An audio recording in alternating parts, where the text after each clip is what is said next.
how do we call for this kind of lowering of the general tension. Now that translates in terms of the nervous system into, you have the central nervous system, which is the brain, the spinal cord, and the spinal nerves, and that has to do with voluntary motion and so forth. And then you have the autonomic nervous system, which is in parallel to that, and there are little nodes along parallel next to the spine, but they're not in the spine, they're not the spinal cord, they're separate. There's like a little chain of them on each side, and that's in charge of kind of housekeeping. Keeps your heart beating, keeps your lungs breathing, makes your intestines, have peristalsis so that everything moves through. It's kind of the visceral part, the inside part, the secretes, the digestive enzymes, stuff like that.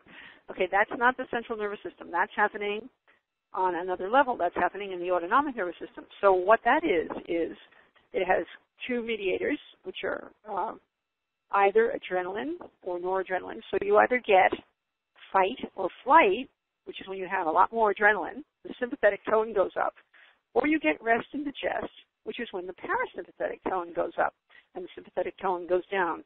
Okay? So you can have one, it's a balance. It's how much of one, how much of the other. So in New York, most people are walking around with pretty high sympathetic tone. They're very fight or flight all the time. Whether they are actually running to catch a bus or they're just between buses, they kind of don't let up so much. They kind of up all the time.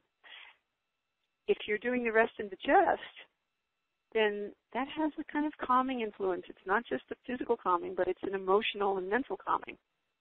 The Alexander technique also produces, in the hands-on part, also produces a shift. It decreases the sympathetic tone, it increases the parasympathetic tone.